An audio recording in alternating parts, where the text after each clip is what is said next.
Kat, and this is my co-host, Mikey. And today we're reviewing Wonder Woman 1984. 1984. Spoilers ahead, guys, so beware. There's no non-spoiler section.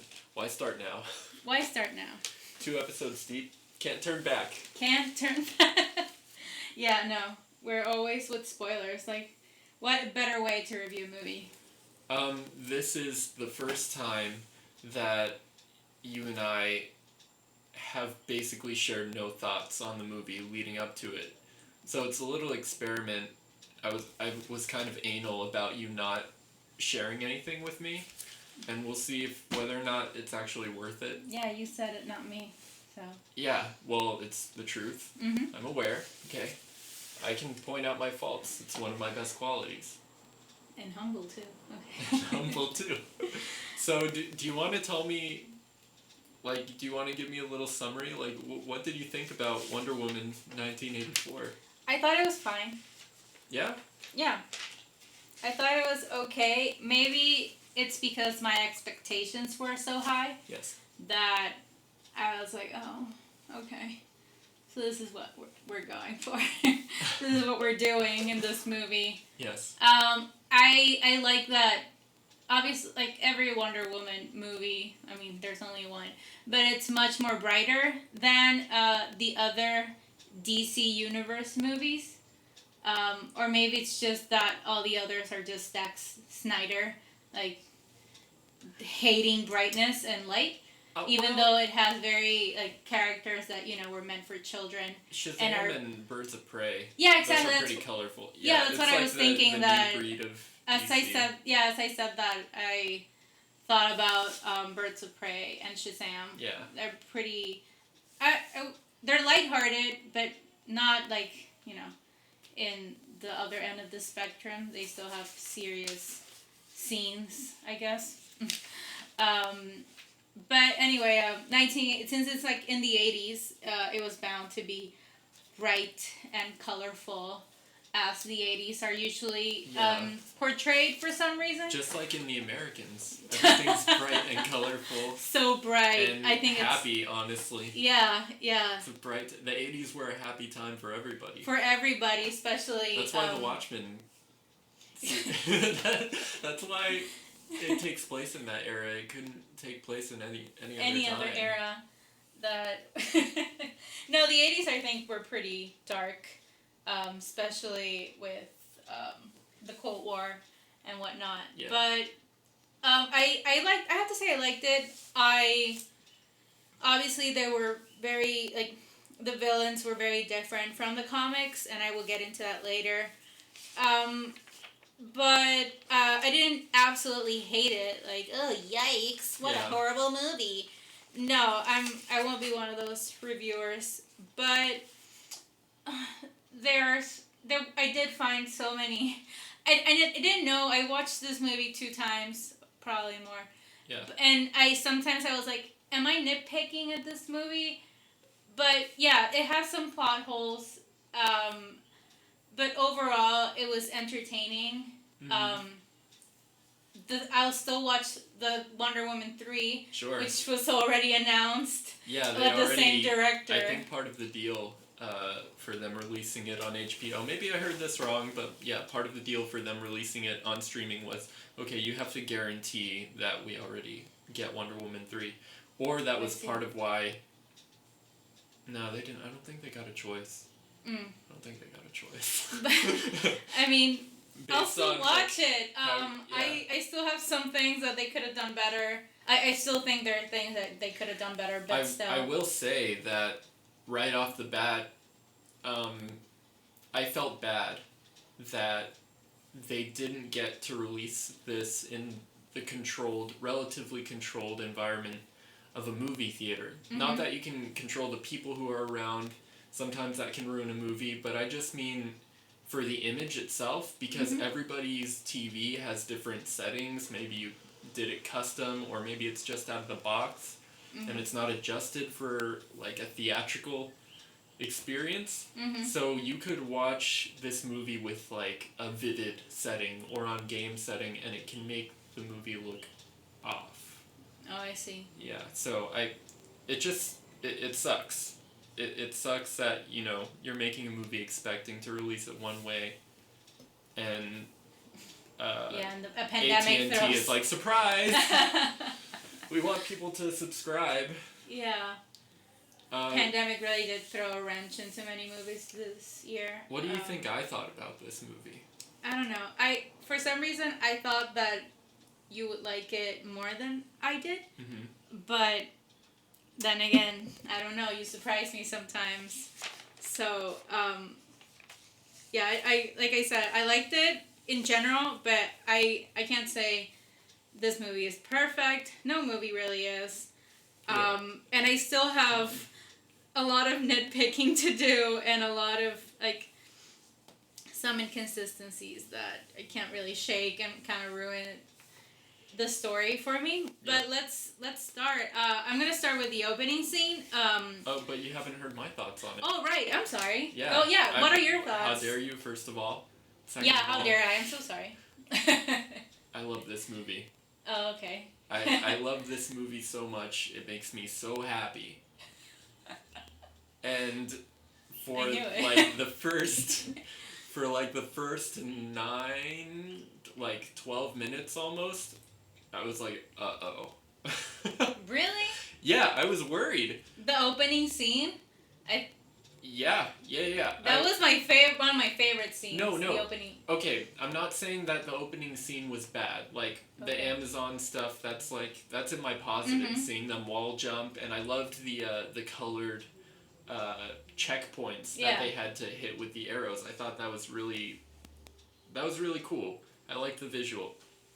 But, no, it was just like I was adjusting to the tone and what this movie is trying to do, and I've realized that it's the best Superman movie that we've had in years. It's like a Christopher Reeve, Raimi Spider-Man throwback. And what I love about it is that it feels like a movie. Like, I feel like Patty Jenkins knows how to make a movie feel like a movie and not like another episode of something. Like, it feels, everybody goes through an arc. Like, this movie feels specific to itself. It doesn't rely on you having seen the first Wonder Woman. And there are some shots that are just, I feel like they're iconic. And I think she's really well cast. She looks like Wonder Woman. Her acting really, really holds back a couple of scenes. Yeah, I think honestly. her line delivery sometimes is a bit off, but I don't know. Gal Gadot she's very charismatic. She's so charismatic. And I think if it was any other actress, I wouldn't believe this very hopeful, and you know, very like in love with humanity Wonder Woman. You know, like she believes in humanity, she believes in the people, the world. And if it was any other actress, I wouldn't believe it. But with Gal Gadot, somehow I believe like, oh, this almost like naive. The same with the first movie, like almost naive. But this is not as a naive. No, Wonder Woman is the first movie. And that's part of her arc. She's really reserved, and she doesn't want to. She's super antisocial when it comes to her personal life, but she's a hero. She's like, I felt like she was somebody who's worth looking up to throughout the whole movie. And doesn't she's seek trying recognition. to save people. Yeah. But her first line when she comes in the mall. Like, I was just smiling through that entire scene when she goes up to the guy with the gun and she's like, we won't be doing that today. Yeah, we won't be doing that today. I really liked that. I didn't realize how much I missed her under the direction of Patty Jenkins, at least, because it didn't really feel like much of anything in Justice League, but like in this, her smile brightens the room. Yeah, I wanted to go back to the opening scene of Diana's childhood. I thought it was endearing. It like kind of humanizes this character, like Wonder Woman, despite her godlike qualities that we've seen. And I kind of like. I even like the whole lesson like on sacrifice, and you have to earn it. You're not ready I to really win. like that theme, but And I it do kinda not like how she stated it. Oh, maybe when I saw it the second time, I was like, oh, it ties with the end. For that's sure. fun. Well, but to me, And- it like from the beginning that stuck out from my first watch through. Mhm. Because I felt like there should have been a little more clutter when she was talking to Diana, but this maybe a sound design issue, but everything around them got quiet, and it felt really stagey, and she was like, "Come here, Diana, let me tell you the theme of the movie." Like it just felt really like we're setting this up, guys. Yeah, it was. I obviously noticed that it's like, oh, this is what's gonna be, I guess. But still, there was. I don't know. I was so glad to see the Amazons like properly clothed after seeing them in Justice League. Seeing them like actual warriors. You love Justice League. No. You've told me multiple times. No.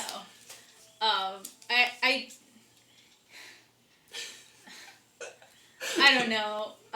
It's like a movie. Justice League feels like that movie that they're playing in the background where you're waiting like at the DMV or like at a doctor's office and you're like, oh, they're playing this, I guess. It looks like a strawberry cheesecake got turned into a movie. That's what Justice League is like. I don't know what your definition of strawberry cheesecake is, but I'll eat the shit out of a strawberry cheesecake. Sure, yeah. I don't know if it's because it's got no nutritional value. Oh. I mean, it's really bright and it's super sweet. You know, it's trying to feed you. I don't know. Okay, moving on. I thought like the contest looked cool, like the whole idea. The whole shooting the arrows, right? I just love all of it. And like the visuals are very engaging, and like you're like already invested. I felt invested in the movie already. I was like, oh my god, will she win? Some weird green screen, but that's like through the whole movie. I felt. Yeah. There were screens, green screens later in the movie. The I feel rope like. physics in particular. Like, sometimes the rope looks really cool, and sometimes it's like your body does not have the weight that it should have at this moment. Mm-hmm. Sometimes it feels stylistic, and sometimes it feels like this could have used more time in the oven. Yeah. I don't know. I was just glad to be back in Themyscira. Sure. And I always enjoy, like, Robin Wright on my screen, so... I was fine with that. They sound like Skyrim NPCs to me with that accent. Yeah, but... Oh. Come here, Diana. Come here, Diana. Alduin has risen again. And so shall the Nords.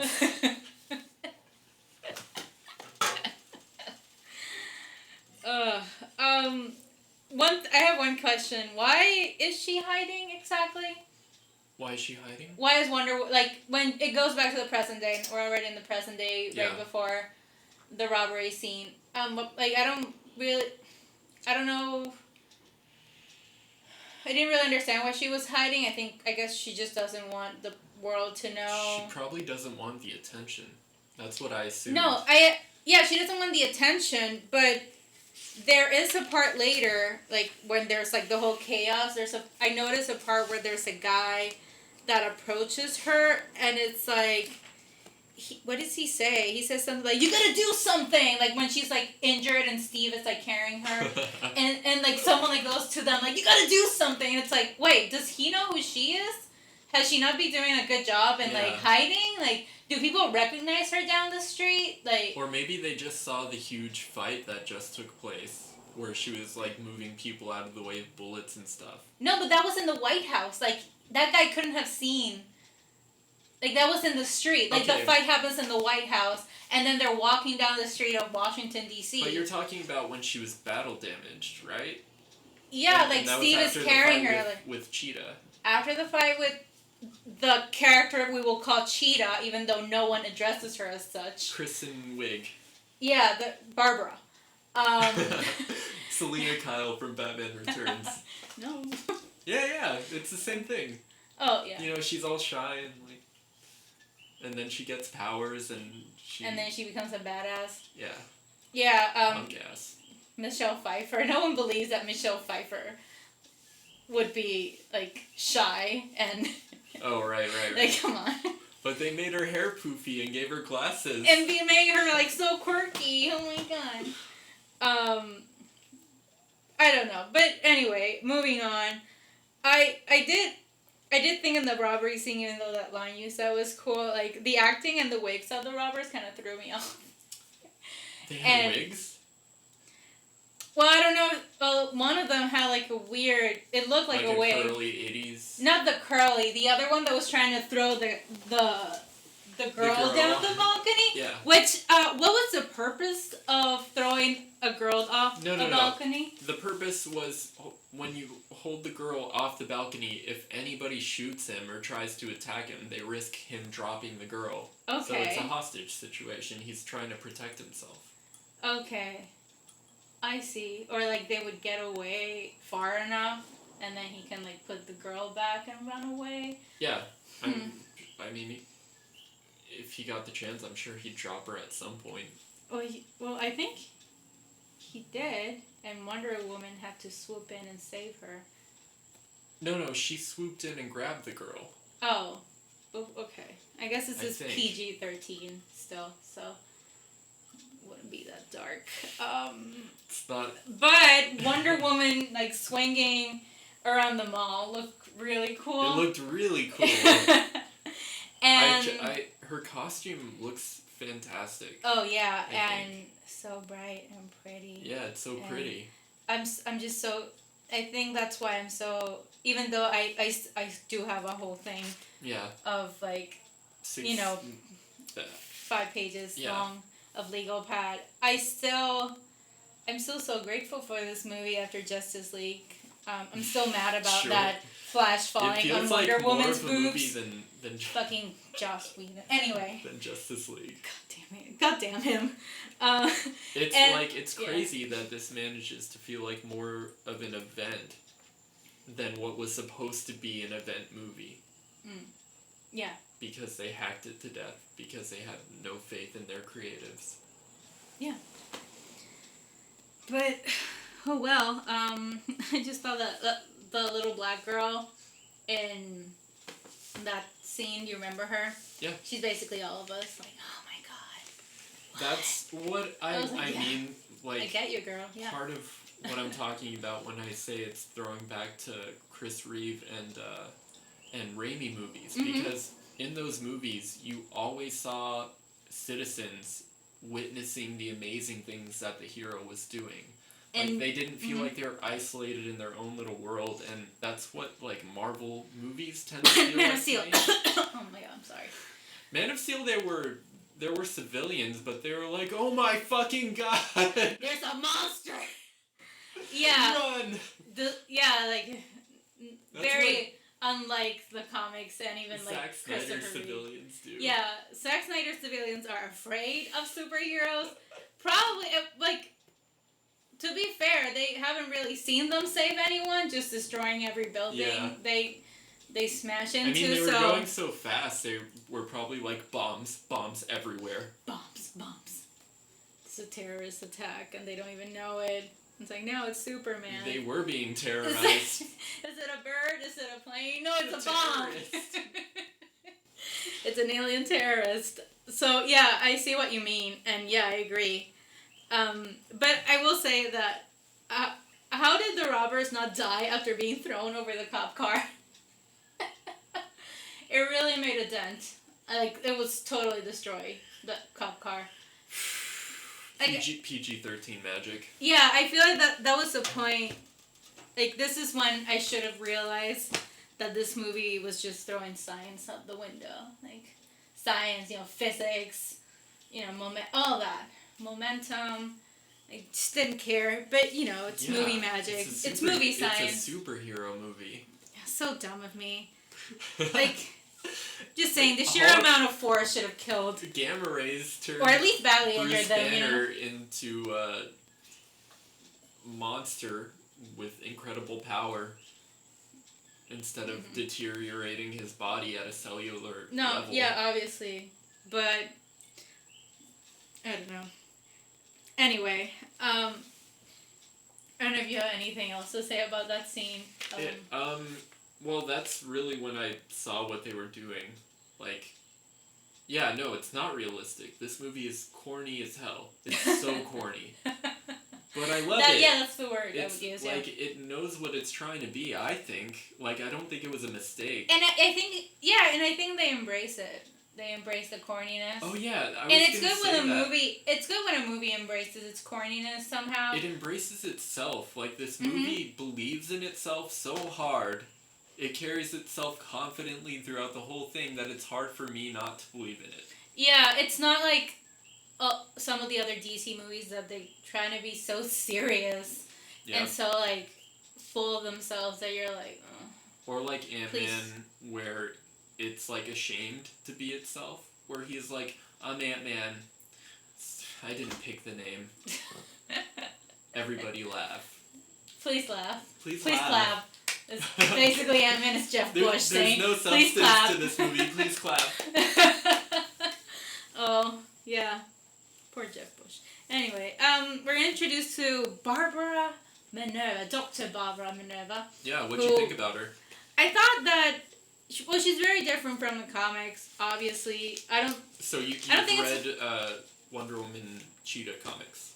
Yeah, some of them. And, well, I don't know if you know that originally she wasn't meant to have any powers. Like, the first two incarnations of Cheetah, it was like in the Silver Age, I think.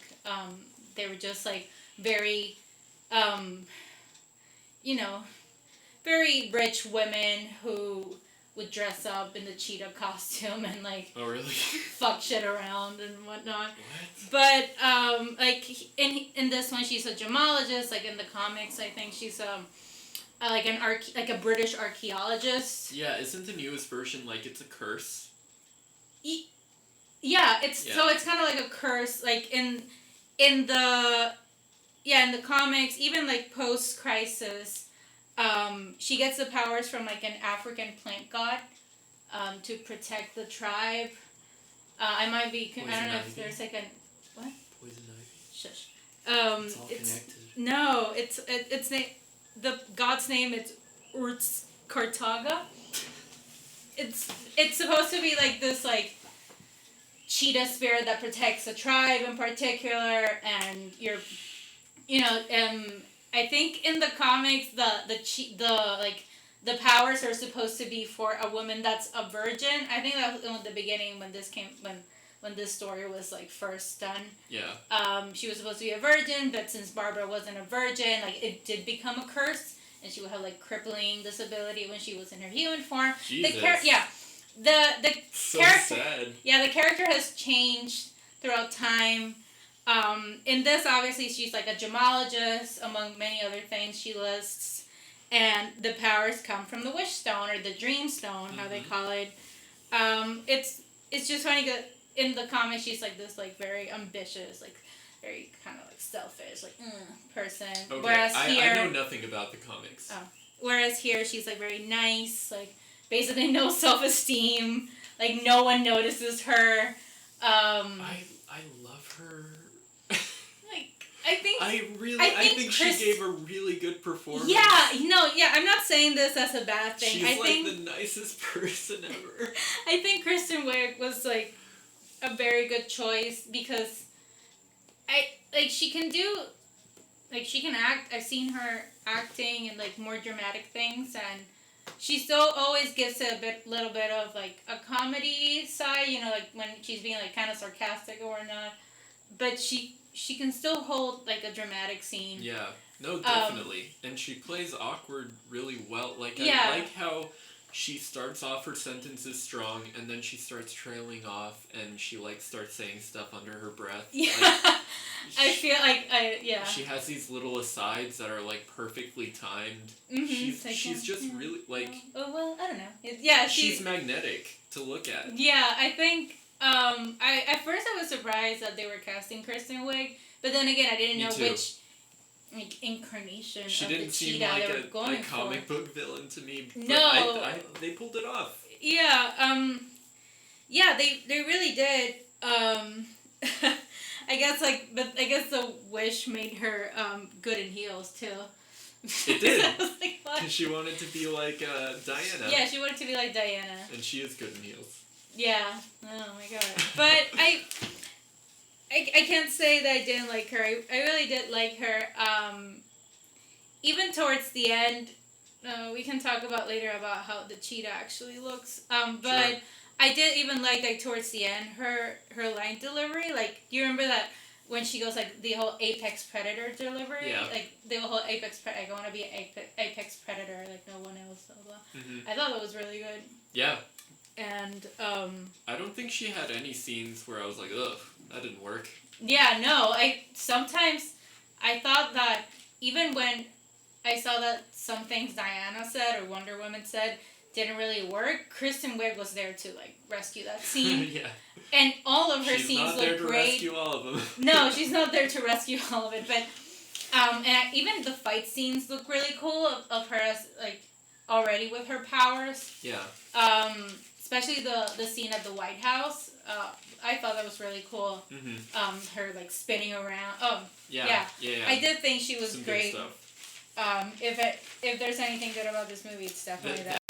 The action is cool, but I don't feel like there was any action scene in this that lived up to how cool it was in No Man's Land. Oh no, like when and she's I don't taking think out all those Germans. That was amazing. That was like still gives me chills just to think Yeah. about it.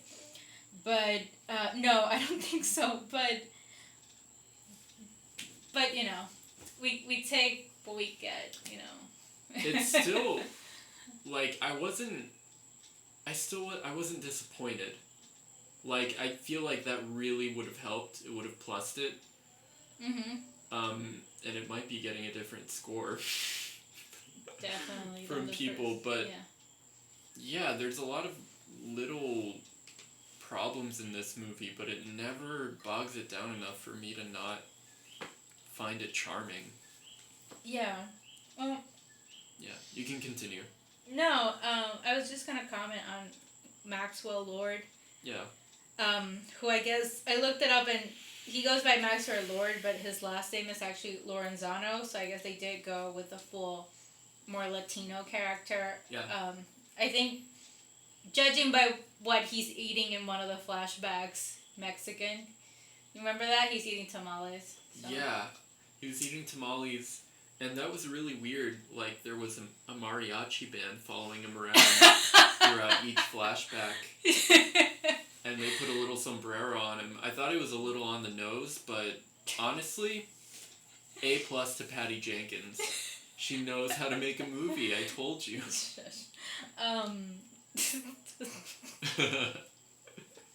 Yeah, it was a bit. It was on the edge of a stereotype. Almost. But I Not feel like quite. she really towed that line. No, but anyway, he was really only similar to the comics, like only by name, I think. I heard that comic storyline ended with spoilers for the comics, with Wonder Woman breaking his neck. Yeah. I'm so glad this did not end that way. No, I don't think she's there. I don't think this she's version there yet. of her is not there. No. Definitely not there. It really would have broken the movie, I think. Yeah, it would have been, even when she like you think she's electrocuted Cheetah. I was like, what? Yeah, I was but like, it's holy like, oh, shit. I guess she's alive because I guess she's an apex predator, so she can't die by simple electrocution. Yeah. But and in the comics, he's definitely like, I think in like the DC Rebirth, like he has like some kind of mind persuasion powers. But he's supposed to be like a very old money successful businessman. Yeah.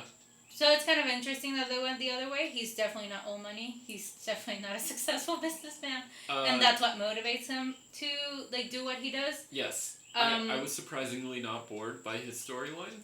No, I think he did a good performance, like Pedro Pascal, obviously known from. Dun, dun, dun, dun, dun, dun, dun. And before that, like many other things. Game of Thrones, Narcos. I know you don't watch it, but those. he's great in I don't know Narcos. what you mean. Oh, okay. Many other things. Apparently, Pedro Pascal, he was in another Wonder Woman thing before this. Oh, the pilot? Yeah, he was in the movie pilot. Thank you. That Wait, that failed Wonder Woman show where she's what's like her name? She was the girlfriend at the beginning of Supernatural. She was Sam's girlfriend. She was Mockingbird in Agents of S.H.I.E.L.D. Oh, really? I don't remember her as being in Supernatural. It's She's been a in while. John Wick, right? You're talking about her? Yeah, I think she's in John Wick. Yeah, she was Mockingbird. Yeah. At least that iteration of Mockingbird. But, yeah, so Pedro Pascal is no stranger to Wonder Woman. So I don't crazy. know. I thought he kind of did sell me on... Because at first I was like, why is he acting that way? But then I was like, oh, because that guy's a fake. He's fake. He's fake to everyone. And you're supposed to see through that as an audience, I'm assuming. He feels like a more, what do you call it? Like, relatable isn't exactly what I want to say. I want to say, like, I would say more like recognizable. I feel bad for him. Oh. He's like a more, I don't know what the word is, but he's like Gene Hackman, Lex Luthor. Okay. But with a little bit of pathos. Like, you know, he has a sad backstory. Gene Hackman, Lex Luthor is just like, I'm a bad guy. Mm-hmm. But he gave me that same kind of vibe. He feels like what Lex Luthor should be. Or should have been, like, not Jesse Eisenberg and not the Superman Returns real estate Lex Luthor. Do you remember that? Yeah, wasn't it this guy that they cast? Wait, which Superman? Never mind. Brandon Ruth.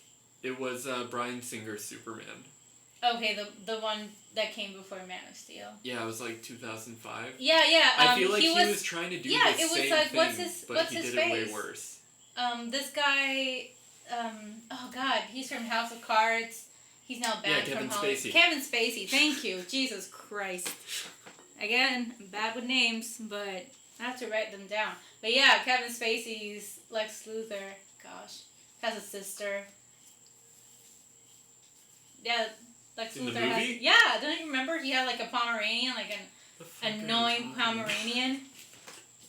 I remember this movie. Yeah. I just remember that was so boring. Yeah, and it Man was... of Steel was like a response to that. I guess, but it went like the pendulum went the far. other way. Jesus Christ. But anyway, this is a Wonder Woman. Zack Snyder. Jesus Christ. It's funny how the interactions between Barbara and Max Lord are so fucking awkward. But I guess they're meant to be. Awkward? Yeah, it kind of meant to be. You're just like, I don't know, I kept cringing like... I was confused that Diana right away didn't like him. Like, she saw him from a distance, and her expression changed. Like, what did he do? I think that she saw through his bullshit, like the rest of the audience. She just sensed the vibe. From Yeah, she got a bad vibe. I mean, she wasn't vibing with Amazonian him. vibes. Yeah, she really just wasn't vibing with him. You don't get it. She's like, that's not your natural hair color. What are we doing? Yeah, what are we doing? I think we just turned Diana into a millennial. Yeah. Yeah. Poor thing. Poor thing. Well, I mean, I only mean this as Barbara and Max Lord before they're like in their full villain selves, because when they're actually villain, when they're in that like president's helicopter, that they're more like equals. At yeah, that they're point. more they're equals, and Rather she's more like I scratch smitten. your back, you scratch mine kind Exactly. of deal. So that was I better. liked that. I liked that. Yeah, I did. Room for one more. Yeah. Even that wasn't like that was a good. Even that was a good delivery. Anyway, she's great. She's I think cool. she's great. And I will say that Diana and we're already at the party, and Diana and Trevor's first scene like kind of gave me chills. I really liked how that was set up. Yeah, like, and guys kept trying to hit on her. Oh yeah. One of them one of which paid off later in the movie, which just seemed like a throwaway, which is something that is also cool.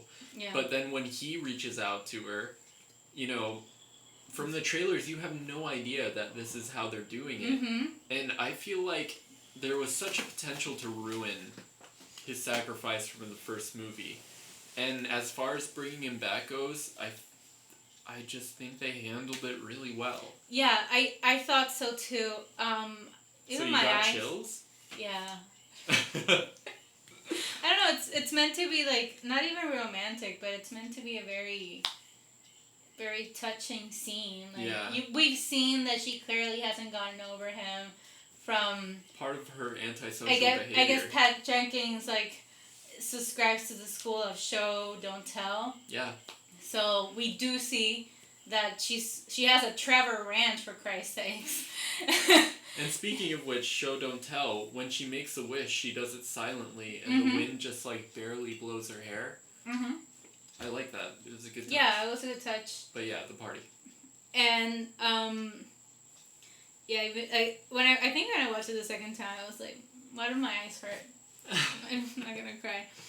But Chris Pine, I think he just makes everything better. He does.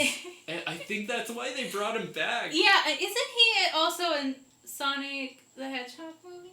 No, that's James Marsden. Oh, never mind. Yeah. But I don't know, I think Chris Pine. And their chemistry is just really good. Just yeah. like it was in the first movie. All their scenes together are believable and funny. Yeah. And the humor, again, like in the first movie, and this surprised me after 6 shitty DC movies watching this, the first one, I mean, and the humor wasn't forced at all. It was always appropriate for the moment, and this carries over into this one. Yeah, that's why I'm starting a campaign right now of bringing Chris Pine into the MCU, since his character What do is you over. want him to be? I don't care. Just bring him. Bring him to me. No, they'll make him a throwaway villain if you say that. Shh. But a funny villain, Like Ultron? No, God, no. We do not talk about Joss Whedon in this house. The funniest villain, though. The funniest one. No, I'm just kidding. Thanos is the funniest villain. I think I just wanted to say that Chris Pine eating Pop-Tarts, just eating one Pop, it really gave me. Coffee. Yeah, after 2 pots of coffee, let's go. I think that scene just it really did clear my skin. Yeah. And water my crops. I also love the idea that it's a completely different body, and she's like, I just see you. Yeah, I thought it was really sweet. Yeah, I agree. She gets, in both of these, regardless of the plot holes and the problems, she knows how to do romance. It's romantic. Yeah, it's supposed, but it's not overly Steve, Diana. Yeah, it doesn't make you want to kill yourself. Yeah. You're right. It's not it's cutting my veins. It's appropriately placed. It doesn't take over the movie. Yeah, it's they clearly care about each other. She's clearly not over him. One would wonder why, but that's another, it's another topic. And they just go very well together, and you feel sad for her when he eventually leaves, for real. Honestly, I don't wonder why. Because, yes, a lot of time has passed, but how long was she on Themyscira before she met him? Do we know how many years that was? I have no idea. And he was the first guy she ever met. You never forget your first kind of thing, I guess. It was Chris Pine. Yeah, okay. And he was the nicest, handsomest guy ever, and then sacrificed his life so you could save the world. Yeah, fuck him. Forget him. Yeah, forget that. No, I see your point. Yeah, of all people, it was Chris Pine. But I'm not saying you have no point, because a long time has passed. Yeah. Since the 1930s. Was it? Yeah, that's when 1939. If we're Okay. being. No, sorry, 1945. Really? That's when World War. No, It wait. was World War One. No, it Great was. War. Oh, God damn it! It was the Great War. Yeah. No, then not even. It was like 20s? 1918. Yeah, okay, so she's been sulking for 60 years. Yeah, 1918. Yeah. Sorry, I confused it with World War II. But, I you mean- know, again, we don't know how long her life was before that point, and, you know, we're not Amazons. Who knows? Mhm. Maybe they form attachments a lot stronger. No, yeah, yeah. We don't, and also, yeah, like you said, first guy she probably meets, well, like actually interacts with, Mm-hmm. besides men trying to get in and attack Themyscira. So, Right, right. I don't know if you have anything else to say about that. No, you can move on. Yeah, I just, how did Max Lord know to wish, to wish to be the stone itself? Yeah, they never Really addressed that. addressed how he knew about the wishing stone, unless I missed something. I don't know. I thought like maybe they kind of suggest that he did a lot of research on it, but like how if he did so much research, like I don't know how he didn't know of the drawbacks, like it would drain his life force or whatever was happening to him, and even though like, and also how did he know that if he became the stone itself, he could ask for things in return. You know, it's like... I assumed that he had been thinking about that wish for a while, but I did not think that he knew the mechanics of it. Mm-hmm. Yeah, I don't... yeah, you have to make a few assumptions, and that is a problem. That was a problem for me because it's the main plot point. But where, if it you- drives the most of the plot. It does, yeah. It's the MacGuffin. Yeah, And so... If you become the stone, though, aren't you imbued with the knowledge of the stone? See, that's it could what I be, assumed. yeah. It could be that you literally become the stone and... But he still kept his personality and... Yeah, he did. Yeah, like, so he was still himself, just with the power of the stone. He wasn't... He was dying. Yeah. too. Would he have eventually become the stone itself if he had let himself die? I don't know. Maybe So his many... bones would have been mystical, Ooh. wish-worthy. Monkey's paw. But it's actually just a bone of someone. That's... Gets it a Monkey bone. monkey bone. Brendan Fraser masterpiece. Yeah, I don't know. But I just... That was one of my... Maybe it's just me nitpicking again, but No, it's just I think like that's this is valid. like a one thing that drives the whole movie, and it's like I don't understand exactly how this works, and I will later talk about how I did make notes because I couldn't help myself. I think it's totally valid. It just didn't bother me personally. Yeah, I know, but sometimes like when it comes to like. I don't know, I guess this is magic and sometimes like rules don't really apply, but I like when my lore is better explained. Yeah. And like when there's like some kind of logic to it. At least when it's a movie and I'm trying to be entertained. Maybe I just focus on these things more than other people and I don't know. But anyway, I'm gonna go to the wardrobe scene. Sure. Because I actually loved it. He's just so excited about the Yeah, Nikes, and it wasn't like any 80s movies. You need a wardrobe montage, and I loved it. Yeah, I 'cause loved when he it was really like, did when they both agreed on the shoes. He was like, "These We're shoes keeping are the great." shoes. Keeping the shoes. She's I was like, "Yeah, we're keeping the shoes." Yeah. But I also I guess liked again, it's Chris Pine. when he was choosing his own clothes, and one of them it like cuts him off before he finishes talking. You haven't even seen. Yeah, the rest. exactly. He's like, "Wait, I feel like you're talking before you've really seen the whole thing." I don't know. I think that this is officially now the Chris Pine podcast. Yes. We stand Chris Pine. His first outfit too. He comes. I hope out. this ages well. I hope Chris Pine doesn't do anything that gets him canceled or whatever. You never know. You never know. You never know with these people.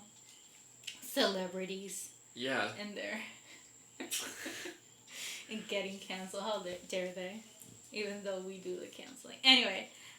He came out with his first outfit, and he's like, "You like it, right?" And she's like, "Yeah." I feel like that was one of her better acting moments. Like that was good comedic timing. Yeah. It felt very real, like a girlfriend trying to be nice. Let's circle back to it. Like I was kind of waiting for it. Let's circle back to that. Yeah. But after that, like they do the whole thing. They keep like investigating, and I didn't really have anything to say about any of that. But I just thought it was interesting how they show that she's losing her power little by little. Like when I first saw it, you don't really think anything about that lock scene. That's the first time we see her like struggle with anything. I did think about it. Yeah, but I saw it the second time and I was like, oh. I thought it was coming from a different place though. I thought Maxwell Lord had somehow gotten someone to wish for like this magic security.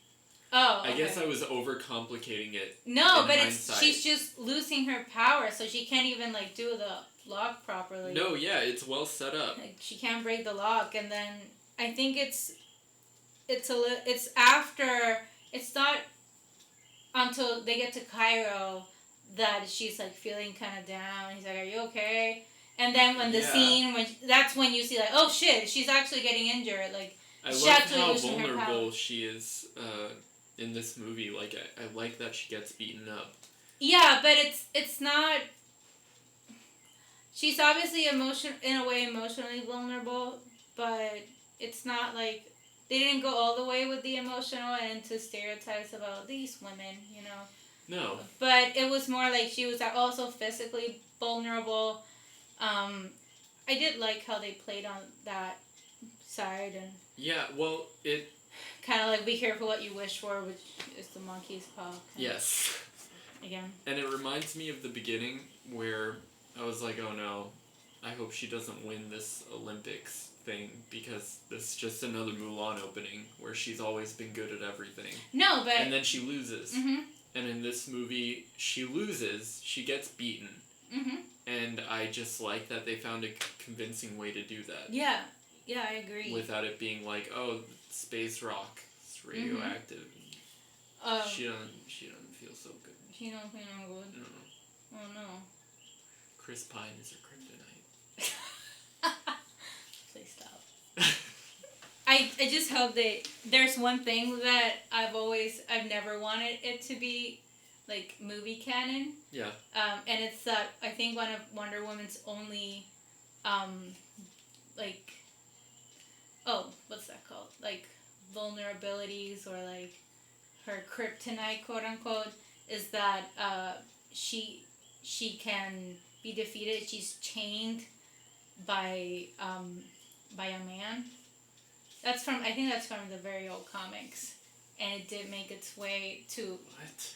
Not so recent, but pretty recent, like uncomfortably recent comics about how that's how you defeat Wonder Woman. That a man has to chain her like with chains. That's kind of like weird. But anyway, I hope they never do that. Long live the patriarchy. What it was. Moving on, I did get excited, but then I was like, oh, they're never bringing it back, I guess.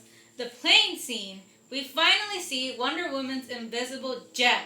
I can't believe they figured out how to do it. And, like in the comics, like at least like pre-crisis, the jet, it's not like a regular jet that she just made invisible, like she did make it, like Diana makes it back in Themyscira to like pimp up like her mom's planes, like so they would never be detected by the man world, kind of thing. But like Yeah. And then even like post crisis, there's a point where like the plane is actually like a sentient alien crystal. All right, that's enough. Yeah, that becomes enough of that. They make it a plane. But yeah, and like it's actually sentient. No, them using the Themyscira magic, it works out perfectly because the most confusing thing to me was, okay, so if it turns invisible, then you're just gonna see her inside of it, but I guess then it could be like the invisibility cloak from Harry Potter. Yeah. Or whatever, so maybe I was just thinking about it in the wrong way, but Themyscira, it was completely hidden, and it just made it look like there was nothing there. Yeah, so it's exactly. the same kind of thing. So it's the same kind of like, magic or... And technically they didn't pull it out of nowhere, so... No, yeah, it's like, oh, I've been practicing. I will ask, like, how does Diana have access to what seems to be a government building with planes and jets inside? She just goes in. She's been doing a lot of things in the last 60 years.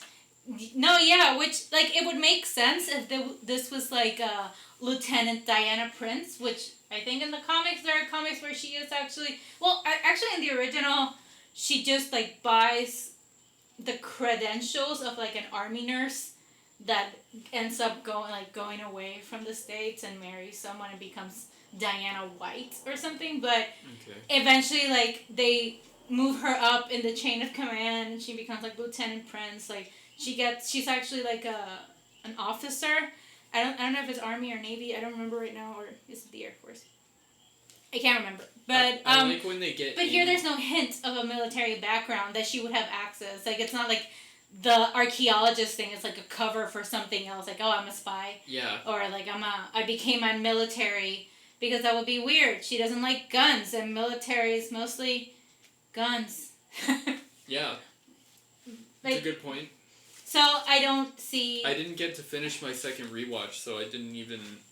Like, that part didn't register with me the first time, how she had access to that jet. Yeah, and... But I do like... But whatever, the scene, like, when they're on the runway, and again, he somehow knows how to drive a modern jet. But whatever. Yeah, let's move on. And he's like, wait, you mean they're gonna shoot at us? Well, shit, Diana! Yeah, shit, Diana!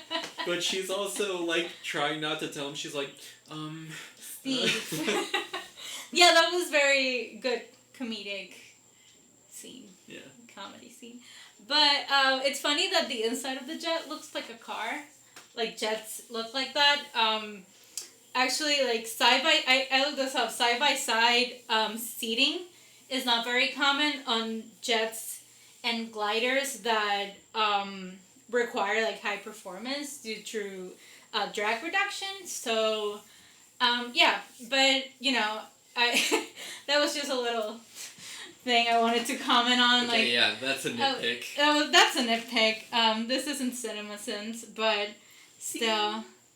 I was so excited about the invisible jet. I thought the fireworks scene was beautiful. It was beautiful. And, touching and whatnot. Not perfect looking, but, like, but I felt like they got across what they wanted to. Yeah, but also, how they can survive at high altitudes without oxygen, like, without a mask, like, without an oxygen mask, like, amazes me. I understand if it was just her. It's Themyscira magic. But when it's, like, an actual human being next to her, it's kind of weird. That it's kind of off. Neither of them are, like, moving their mouths, like, oh, my ears are popping out. Yeah, it's like, I've seen enough I thought he was going to be like, wait, movies. I've got an idea, and tries to go into space. She's like, wait, no! You can't go that far. Yeah. We need, like, a rocket and shit. We didn't... Yeah, I don't know. I wish they had shown the jet more. Also, they get to Cairo without even refueling once. I don't know if they do it off camera. I did think about that. But then again, Iron Man, in Iron Man 1, he flies all the way to where? Afghanistan? Yeah. Where does he fly to? I don't know. Like, that must have taken hours and he's just in that suit.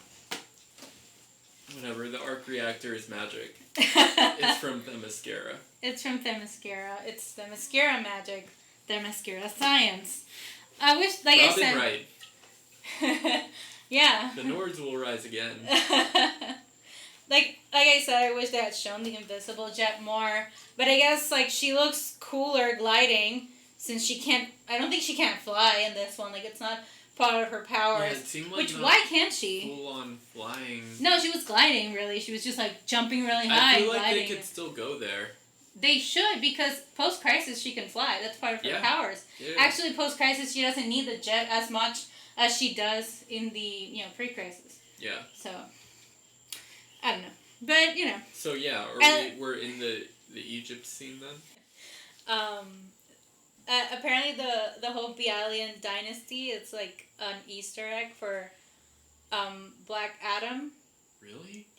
Yeah, I guess it's actually in the comics it's called Bialia. It's not in Cairo. It's actually a country, like a fictional country in the Middle East, and I think it's like something to do with the four horsemen of the apocalypse, and like they kind of make another like make what? So this is like a prequel to X-Men Apocalypse. No. Two different universes. Okay, yeah. Mikey. And I had to look this up because I was like, wait, this has to mean something.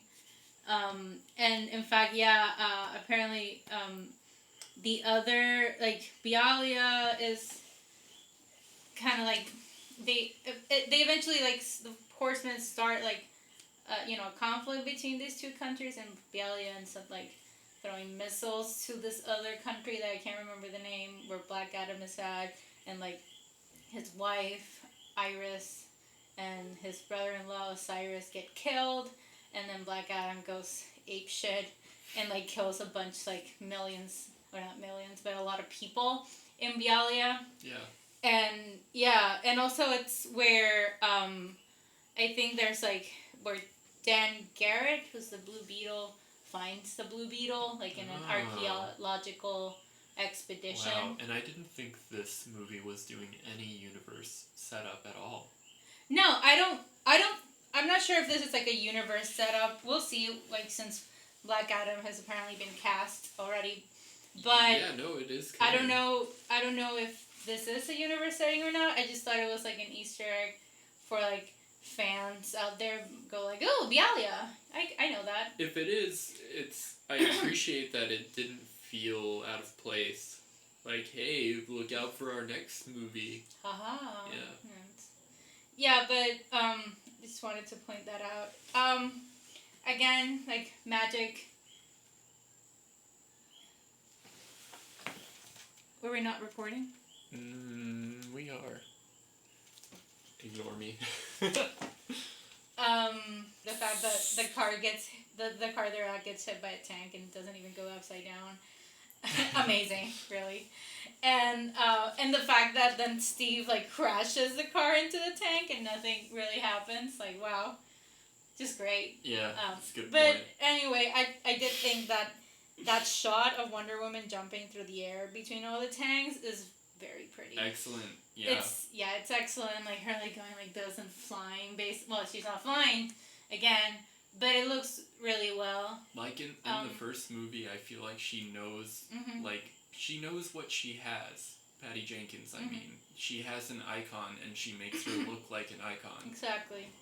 Yeah, and at first I rolled my eyes a bit until like her, like going to save the kids crossing the street. Yeah. But then I was like, it's her character.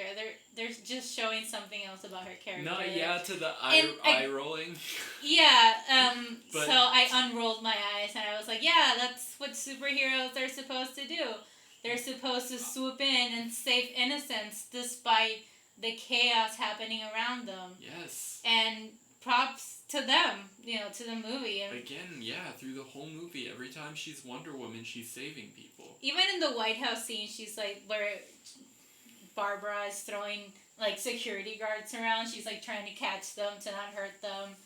It makes it more interesting because when you know your lead, even though she's not invulnerable in this movie, you're supposed to believe that she is. Yeah. But there are stakes because she's trying to save lives. and that complicates things. It's not like Batman v Superman, where he's like, Batman's chasing these thugs in a Batmobile, and he's like, it's like, how is he gonna incapacitate these people? Well, he's not. He's just gonna fucking shoot them. Yeah. Yeah, I don't know if you've seen that Zack Snyder, and you probably have. And he says, well, like, when Batman does this, like, that guy's dead, but, it's just off camera, and it's like, okay, pal. Okay, how about we settle down now? How about we calm down a bit? Yeah. But, Batman why are likes we talking guns. about... Yeah, why are we talking about Bat movies? Like, yeah, I thought the whole point of Batman is that he doesn't use guns. No, he doesn't use them unless it's convenient. And there's a plot? What? You mean plot? actual Batman doesn't use them unless it's convenient? Because that's the whole point of the Bat gadgets. No, I mean Batman v Superman. Oh, no, I mean like actual Batman. I'm not talking about Zack Snyder's Batman. He also brands people so that they get shanked in prison. Yeah, and that's not killing anyone. That's like... He's not killing them. He's, just scarring them for life so that people in prison know who to kill. Well, but it's gritty, so it's basically on the same level as Christopher Nolan. It's so dark. In every way. Yeah, at least Christopher Nolan's Batman tries to save kids from the Joker. And then women and children. Integrity and isn't a fucking psycho murder. But, yeah, no, whatever. Why do we keep talking about Bat movies? Let's talk about this movie. Yeah, let's talk about this movie. Yeah, it just comes up. I have one thing to say about that part where Diana calls Barbara like, oh yeah, what did you find? And it tells her everything she finds about the stone. And then Diana at the end, she's talking to Steve, and she goes like, oh, like all these, they have one thing in common, like their civilizations collapsed catastrophically without a trace as to why. And then like my historian like bells went on like ding, ding, ding, like no, actually there are perfectly good explanations as to why all these civilizations crashed. Like Carthage was destroyed like after the Third Punic War in like 146 BC, and then like Rome did not fall in a day. Definitely, like there are so many reasons that I think. And Mike Duncan has a whole podcast as to why Rome fell, and if there's me watching it like, oh, it was a wishing stone. Yeah, it was a wishing stone. Oh. Like even like that makes sense. It's like they found Romulus with this stone when he died, like the last emperor of Rome, and it's like like I mean that's if you subscribe to the theory that that's when the Roman Empire ended, because some people would say that the Byzantine Empire continued the Roman Empire, like it extended all the way to there, and there's even the Holy Roman Empire, but that doesn't really count as the Roman Empire if you really think about it. Like the only one it was like, oh, the Mayans, okay, that's one culture, like not a lot of the mainstream doesn't really know a thing about, but it's kind of very stereotypical to go that way. It's like, oh, no one knows why the Mayans disappeared. It's like, well, that's very simplistic explanation, because there are a lot of researchers that have actually understood why the classic Mayan Empire fell, and it was, surprise, it was through bad management and like poor rulership, inability to adapt to change, Anyway, again, this isn't Cinema Sins. During that scene with that guy, I thought it was funny. Had information on the stone. I was thinking about this thing we were made to watch in 4th grade in my school called Voyage of the Mimi. And yeah, they were finding out a whole bunch of historical things, and it starred a kid, Ben Affleck, who is the best version of Batman, who we've mentioned earlier. And he was talking to this Mayan, and he was like, I didn't know there were any Mayans still alive. Yeah. And they're like, yeah. There's like a whole, if you go to parts of Mexico, there's the Mayan culture is still very much alive, and they still talk Mayan. Yeah. And they make, like, a lot of the things we think are Mexican cuisine, they're actually Mayan cuisine that, I see. are, yeah, it's like... Taquitos. Anyway, I don't know. I just thought they, in that part, they fell a little bit into that history trope. Like, oh, actually, it's the same as the Old Guard, where they try to, like, introduce, like, these characters, like, oh, they've been around throughout history and all these events. And even then, I think they did it better than this. But, hey, I don't know. Amen. I don't know if there are people out there who thought the same thing as me, or if I'm just, like, alone in this, but I just have to say, I just had to put it out there. What? I doubt you're alone. Yeah, I hope so. But I have realized if that anyone out there is listening to this and wants to, like, cooperate in a video essay, please write. Yes, please. Please comment below. But you did make me realize how much Kristen Wiig stuff we're skipping over, and I guess I really just wanted to mention that it was making me genuinely sad to watch her lose her way. Oh, because yeah. she was completely unaware of what her niceness did for her. Mm-hmm. Like how, like I found her so charming at the beginning of the movie, and to see her start to make that turn, mm-hmm. just it was a little heart-wrenching. Yeah, and it. Of one side, you'd be like, oh, she's getting cooler, but it's not like, oh, she's getting cooler. It's more of a, oh, she's cooler now, I guess. Yeah. Well, it leads back to that theme of, like, not taking shortcuts. Like, if you take a shortcut, then you are not ready to win. You're not ready for that power if you don't understand it. And it's interesting that this whole, like, monkey's paw, takes things that are unexpected, and, like, almost even intangible, like Diana's powers, mm-hmm. or Barbara's humanity. Yeah. They're not necessarily, like, in the case of Max Lord, where it's just, like, his health, clearly, like, he's dying, obviously. Yeah. But, like, it can take very tangible, well, I guess her powers are very tangible, but also very intangible things, like humanity and goodness and compassion, like in the case of Barbara. Mm-hmm. And it works well because there are things that you don't notice as much when you're inside looking out. Like, it's not one thing is, like, in Diana's case, like, oh, I feel weak, oh my god, I just cut myself where I actually shouldn't. But in her case, like, you don't really notice when you're, like, I mean, some, like, you could, but you don't really notice when you're being a dick sometimes. Like, you don't really notice when you're, like, maybe later, maybe like, if you were, like, a normal person, be like, oh shit, I shouldn't have said that, or I shouldn't have talked that way, or, oh, why am I being so aggressive right now?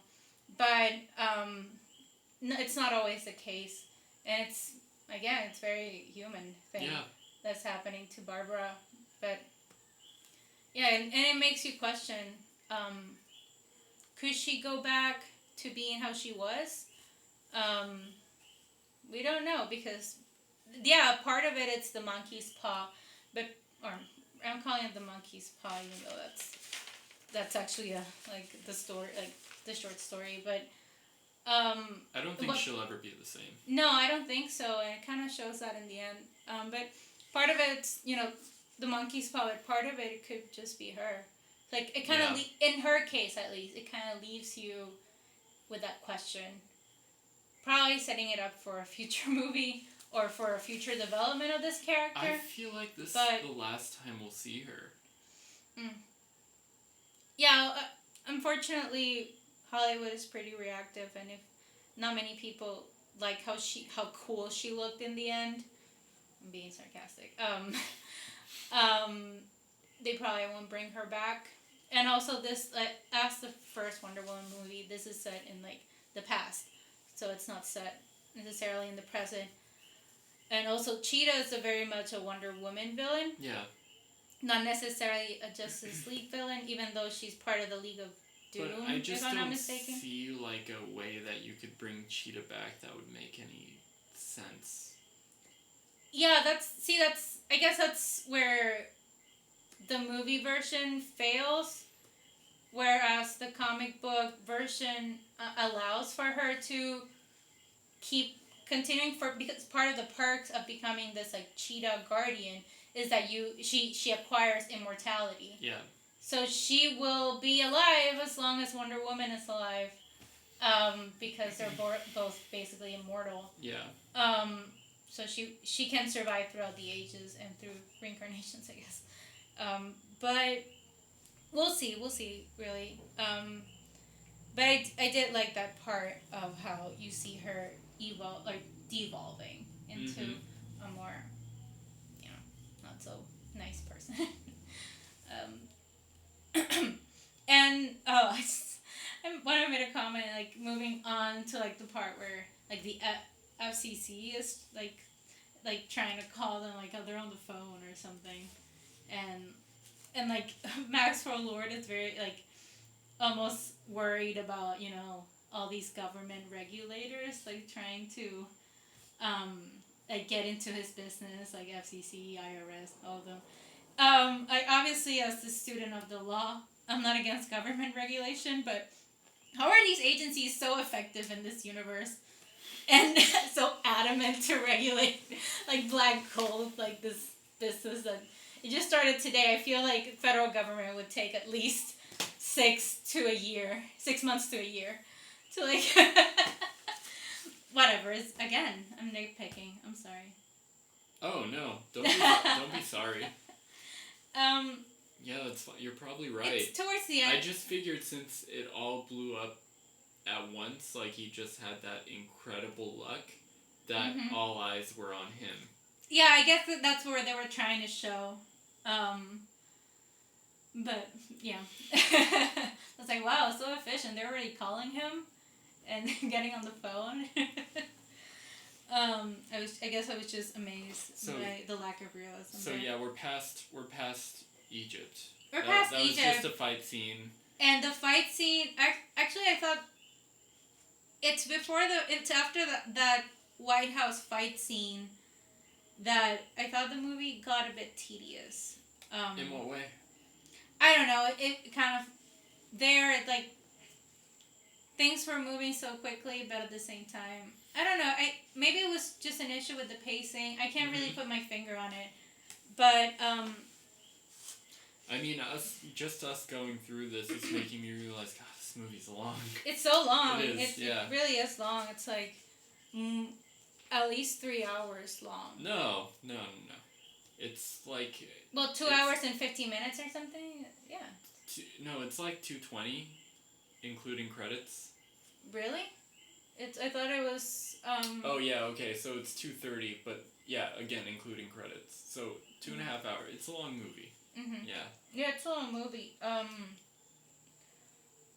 It's funny that as wishes keep getting granted, like it becomes pandemonium. It's like, oh my god, like all these wishes, all these Porsches running around, and like cows in the middle of the city because of that guy that wanted a farm. So sad for him. He just wanted a farm. Why couldn't he just give him a fucking farm, like in the middle of like Wisconsin or something? I couldn't tell North Dakota. Whatever. I'm just gonna fly past all of these things. Because my main thing where I was like, hold it. Particle beam technology? What is that about? And I had to look this up because I was like, because how it explains is like, oh, basically touches everything. Like all these beams are touching everything, every piece of technology. He's going like, touches everything. Touches everything. Perfect. And I don't know. I'm not sure how even the technology works. I kind of felt it was wrong how simplistic they were explaining it. Incorrect. Yeah, I'm like, that doesn't feel right. But then again, if there's anyone out there that can explain this to me, I'll be very grateful. Hey, but I just took it as, I've got an explanation for you. And it's within the whack-ass logic of the movie. No, like, which I acknowledge. I wrote down, like, oh, I guess science is magic. It's like that Thor line, like, oh. No, but... You call it magic, I call it science. Oh, you could before he starts the worldwide broadcast, he gets that guy to wish that this works for him. Right, you're correct. Yeah. So even if it hadn't... Oh, Pat Jenkins does it again. Yeah, even... So even if it hadn't worked as, like, scientifically, it wouldn't work. That guy wished that everything worked, so it actually worked. Yeah. Okay, yeah, I guess it's just, like, stuff that... At first I was like, oh, I guess this is just technology that serves... exists to serve the narrative, but... Sure. I guess it that wish kind of saves it. Okay, whatever. Yeah, I can't argue with that. But I really don't want to skip over her goodbye with Chris. No, Pine. I don't. I just had like, I guess that I thought back to that guy that said, you gotta do something, like, oh, I guess Wonder Woman is recognized on the street. But then I thought, wait, is he probably like an extra gone rogue and they just didn't cut him out because it looked so dramatic? Like the extra go like, and they were like, oh, wow, dude, like, who are you? Like, what extra? Oh, you're now extra number 1. You see here, I see here you're extra 32. No, you're getting promoted, pal. Original extra number 1 is like, congratulations. I'm so happy for you. Cries. The goodbye scene. It's a real tearjerker for me. Yes. I didn't actually. Did I cry? I don't remember. I would have cried if Gal it. Gadot was a better actress. Yikes. Yikes. I know, but it's true. It's kind of true. I cried more because of it just looked Chris Pine as a good actor. He must be like... He carried that. He really... I fear for his safety because the back injuries he must have from carrying that fucking scene. And most of the movie. I hope he's okay. I'm going to keep him in my prayers tonight. Yeah, no, he's okay. He did a good job all around, but the one thing, and this was a directing choice, I'm guessing, that the way that she said goodbye. Oh. Like, again, they didn't do the dramatic, like, oh, Steve, and earlier they were doing it too. Yeah, where, they did bicker where he was, like, about trying to talk about it, and she was like, we're not talking about it right now. Yeah, I don't want to talk about it. Yeah, but she's kissing him, and then she turns away and starts walking, and you see his face turn to disappointment, but the camera keeps following her. It doesn't linger on him, so she's taking you with her as she's like, she has to leave at that moment because she can't stand saying goodbye to him again. Which I get. I got that. I thought it was... Well, I thought it was a good choice. I thought it was well done, yeah. Because there are in real life, there are some situations where you're like, I can't bear exactly. It felt real. Yeah. That did feel human. And as she was walking away, he was still being sweet. He was like, no matter where I am, I'm gonna love you. Mm-hmm. Yeah. Yeah. It was great. And we get rewarded by her flying scene, quote unquote, afterwards. Yeah. Because it did carry. I think that just a regular flying scene would have been like, okay, whatever. But after that happening, where she goes like, oh, like flying, because she always associates flying with Steve, and that scene, you're like, oh my god. It turned it into bittersweet. Yeah, bittersweet is the word. Did they play his lines again? They do play it back, like, oh, it's just wind and air. I don't think they needed to do that. No, it's like the movie doesn't trust that you'll remember that. Yeah. But, whatever. It trusts you in some stuff. But why not there? I guess if they had done it other parts, it would have been horrible. Like when she makes a wish, like I mentioned earlier, like, they didn't have to. She didn't have to say, "Oh, well, I thought about the wish, and then a little wind blew in my hair, but I didn't think anything of it." It's like, no, we know. Mm-hmm. We know what happened there. Yeah. Yeah, I guess they didn't trust us in this part. But her flying stance doesn't really do it for me. The whole Again, Chris Reeve Superman. But it gave me those vibes, and I was like, okay. Yeah. And then, but I did like lightning, swinging between the lightning. That was cool. We already saw that in the trailer, but it still looked cool in the movie. Yeah. I was like, oh yeah. The trailer. More. I wanted more, but. I love that trailer. Yeah. No, the trailer's great. Like, we can talk about the trailer. All day. Every day. Like I already said that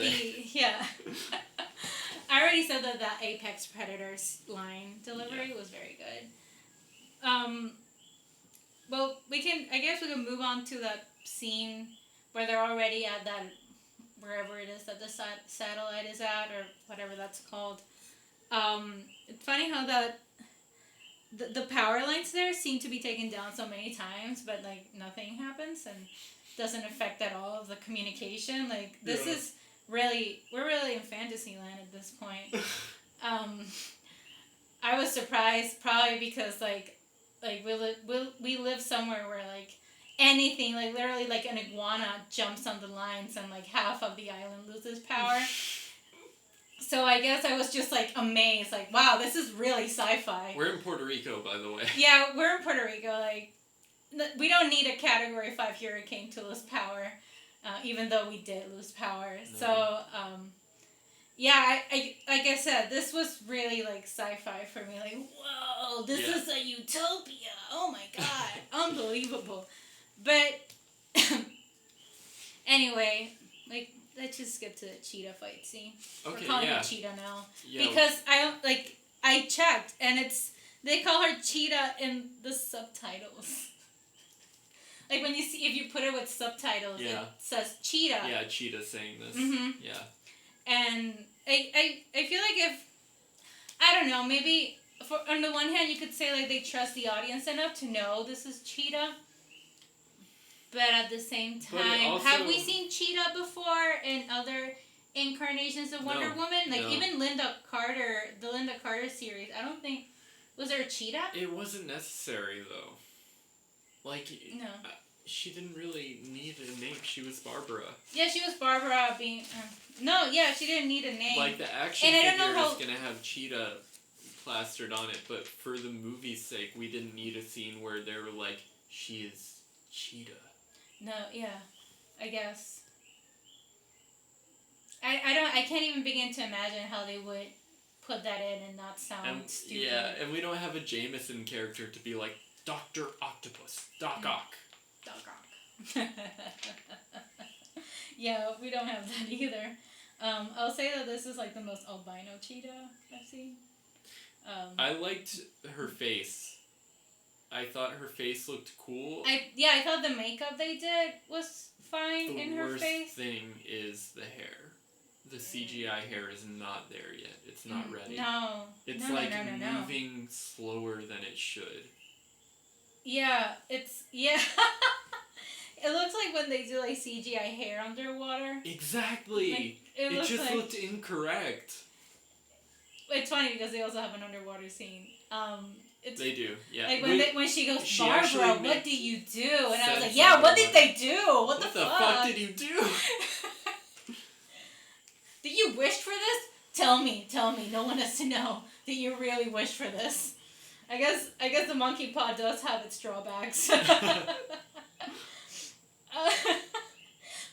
I'll have to say that the fighting scene does very cool. Even the fighting scene before, where she's like in the full on like, what's her name? The Asteria warrior. Right. I thought it looked cool. I don't know how the wings work because she came in flying on the wings. There's a purist part of me who wanted her to be in the Wonder Woman outfit for the last few scenes and the fights. But it looks so cool. But yeah, I liked the armor. And we already saw it in the trailer, so. I know. They have to deliver that. It's just that her suit looks so good. No, but I personally am into the whole gold thing, you know. But I'm glad that they didn't, like, linger on this fight. Like, it didn't overstay its welcome. No, definitely. I was entertained, but I didn't feel like, okay, when is this ending? Yeah. It just ended it, and yeah, it didn't get too preachy, I think, even though that happens in the end. Her speech. Yeah, but surf. I didn't mind. Yeah, I guess at the beginning I was like, okay, where's she going with this? It was and then, better than the first movies. Love is the only thing. Yeah, But love is I what have to makes say that World War I end, and Germans, they hug the Americans because it was actually Ares. And it's actually. But what about World War II? Don't worry about that. Don't worry about that. That's not happening yet. Don't you question me. And it's funny that they addressed that when they're showing her apartment. She's like, oh, I guess she did save. She went into she's walking out of a concentration camp with, like, helping people get out. And it's like, was that Ares? I didn't notice that, but I'm glad they addressed that. Yeah, but it still happened. It still happened, but I'm glad it wasn't like she just hid and was like, oh well. No. Yeah, which would have been bad. Yeah. Really bad.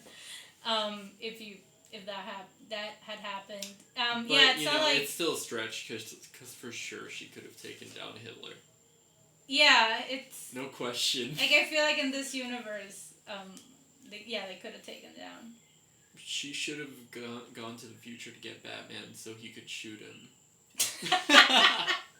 His specialty. Get into the bunker, like there's this whole scene of like getting into the bunker and like shooting Hitler himself and Goebbels too. Like, no, we're not letting you commit suicide. Nice shot, Batman. That's what I do. Yeah, high fives, everyone. Let's go get drinks. Go get some beer. I heard German beer is good because Joss Whedon is also here, so they make jokes. They kill people. Very funny. Let's have a shawarma scene. Oh god. Why do we keep bringing this guy? Because they made an impression. Clearly. Can't deny that. But just the wrong one. Anyways, Cheetah fight's over. She electrocutes her. She's obviously immortal, I guess. And she definitely didn't die. She did say, I want to be like nothing there was before. Thank God she made that wish before Superman showed up, because then she'd be unstoppable. Oh yeah. Oh yeah. Yeah. Like, she had like Diana to like as her model and not Superman. Mm-hmm. Oh boy. Still electrocuted her. Yeah, I like the ending better than I like, because I do have my axe to grind with the first Wonder Woman ending. I thought it looked so disjointed from the rest of the movie. And apparently now we know why, because it was ending imposed by Warner Brothers and not necessarily the ending that Pat Jenkins wanted. Pat Jennings. Is it Pat Jennings or Jenkins? I keep changing. Jenkins. Okay, I said it right. But I just don't understand why they sometimes try to do these like very convoluted endings that like want to portray like these larger than life themes. Like in this case, I guess I understand that Wonder Woman like represents like the hope in humanity. Yeah. But I don't know. They sometimes don't seem as well executed. It's just like they're building up. They keep building up, and then in the end, you're just like not very satisfied. Well, at least I didn't feel like I was very satisfied. Like, oh, I guess he gets to go. He's like ruined thousands of lives, but I guess since his wishes and you can't renounce wishes, like it's over. Yeah. I guess he has a son and he has a backstory. The OCD in me was really glad that the renouncing of the wishes tied everything up in a neat little bow, because then I was like, oh, I don't have to think about it now. No. And I had to go through this thought process because, like, okay, so if he renounces his wish, he stops being the stone, but the other wishes come from the stone. They didn't come from him. So technically, him renouncing his wish should have rescinded every other wish. I thought so too. I think it was really unnecessary. Yeah, but they wanted the shots as everyone going like it looks better when everyone's like, I renounce my wish. I renounce my wish. But you should have just shown their wishes being renounced. You know, because I felt like they really overcomplicated it. Yeah, they should have just done like all the wishes we've seen being done, just like coming back to like the lady that died comes back to life, and like that other girl that wished to be famous, all of a sudden everything disappears, and it's like. But the missiles that Russia launched, they shouldn't have disappeared because they didn't wish for more missiles. Right. It was Reagan, or the Reagan character, that wished for more missiles. Yeah. Russia already had those missiles. Yeah, from what we know, unless they didn't make a wish. I didn't see any like Russian like Soviet generals like looking at the TV and wishing for more missiles. Because they didn't. Because they didn't, and so that it didn't. You say a neat little bow. I don't see it that way. I thought the ending was a bit all over the place, and that if you look a little, even with a little bit of scrutiny, so maybe that's why like all this excitement throughout the movie kind of killed it for me there. Okay. And also like how like are the villains just good guys now? Because at least in the first Wonder Woman, you're like, Ares is gonna be Ares. Bad guy's gonna be batting. Like, he's probably coming back since we know more wars are being started. And because on the one hand, well, he renounces his wish, and he goes and runs and magically finds his son in the middle of pandemonium. Yeah. Which I also was like, really? They fell for this trope? Yeah. Two people yelling at each other and find each other? That's true. He found him very quickly. Too quickly. And also, what happens to Cheetah? That's why I feel like it can't be that they just don't bring her back. We see her that she stops being... She renounced her wish. Okay, I guess. Off screen. Yeah, I guess.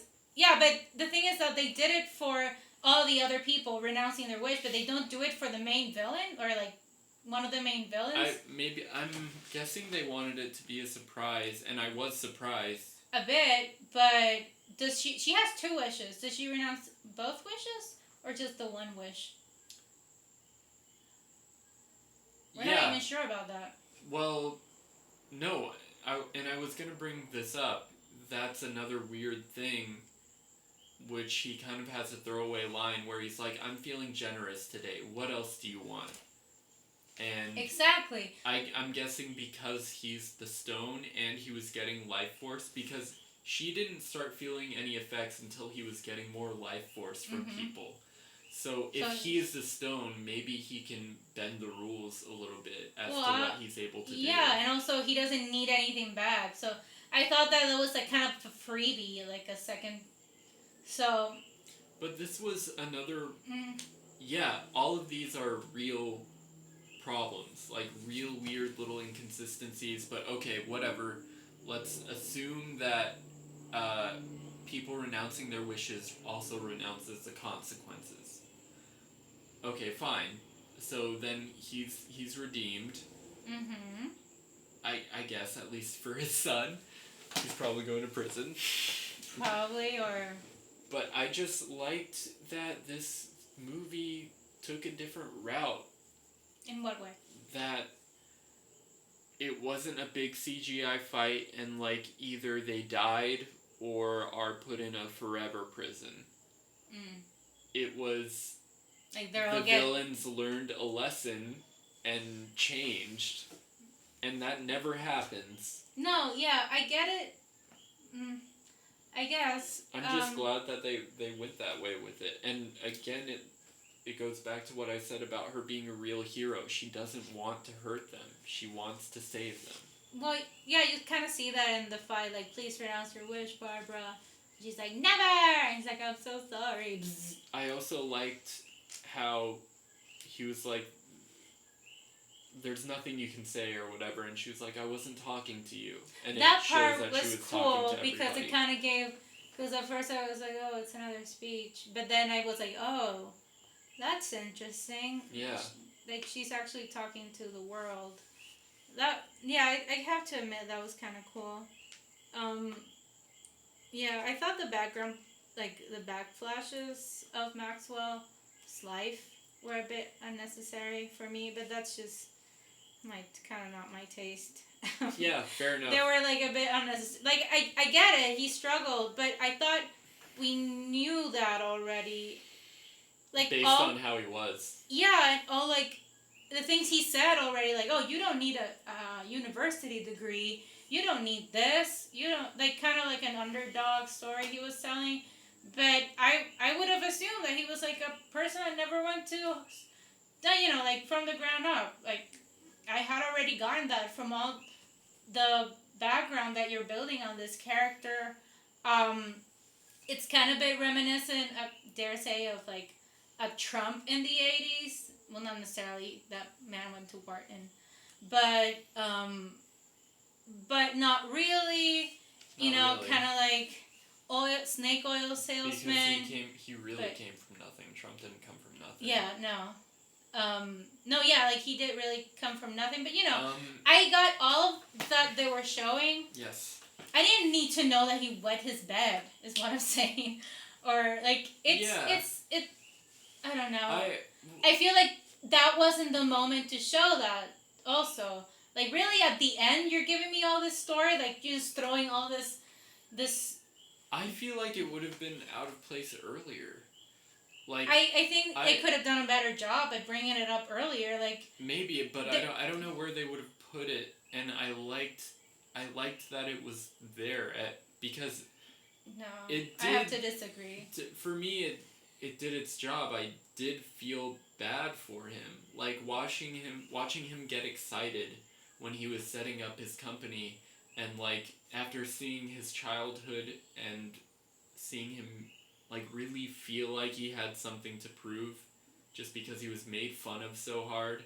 Mm-hmm. And, just always got dealt a bad hand. Like, I don't know why, but that got me. I'm not saying it's not a compelling backstory. I'm saying that it could have been done better. Like, I've seen other movies where backflashes are thrown all of a sudden, and it's just like after they show like a glimpse of a backflash, and then they cut back to the character, like he's just like staring into nothing, and they call his name, like, what? Yeah. Oh, like, he doses, like, his mind goes somewhere, and it's just him. Fisk. Yeah. Thank you. That's what I was thinking about. Like, the thing, I'm not saying this because I disagree with that. It could have been better. It could have. A lot of stuff could have been better. Yeah, but that specifically, I was like, oh my god, there's so much exposition. At the end of the movie, it did throw me off. And besides that, I already had like my qualms with the rest of the ending. I was like, it kind of felt like the last nail in the coffin. Is that the expression? The last, Yeah, it is. Kind of did, like, knocked it close, like, put it, nail in the coffin. It was the last horse clip clap on the coffin. Is that the expression? I need coconuts. Coconut shells. Anyway. Doctor Who reference. I'll kill myself now. Yeah, because if not, I would have. Anyway. So let's wrap this up. Yeah, we can wrap this up. I feel like the ending shouldn't have been of her gliding. It could have, like, I think it did the same thing. Like, you already show her, like, gliding after that scene. It could have just been of her in the invisible jet, because she also associates... Like, it's not just the flying that she associates with Steve. It's also planes. She associates planes with Steve. I wanted the invisible jet. No. I would have liked to see her in the invisible jet. Okay, it was there. Because it had its this moment. is a Wonder Woman that doesn't fly. Right? Parking that is a nightmare. Where is she going to put it?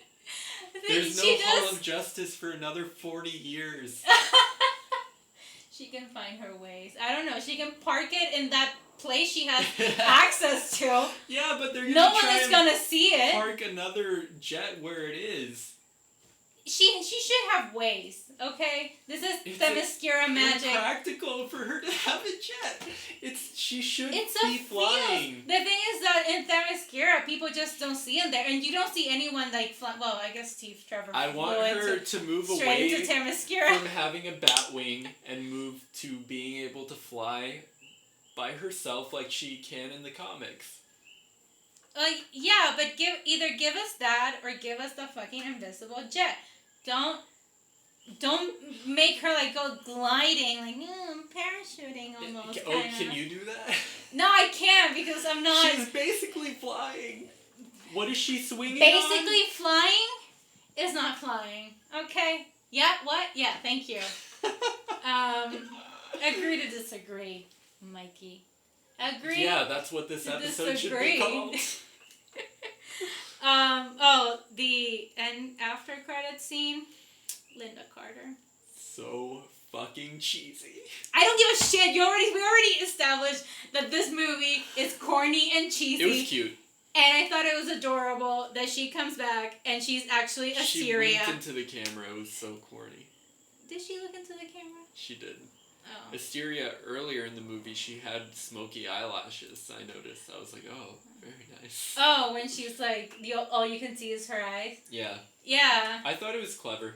Yeah. I thought it was clever. Cute. It really did warm my cold heart, so I was fine with it. I thought and that actually made me think that it would have been cool if they eventually incorporate the Wonder Twirl.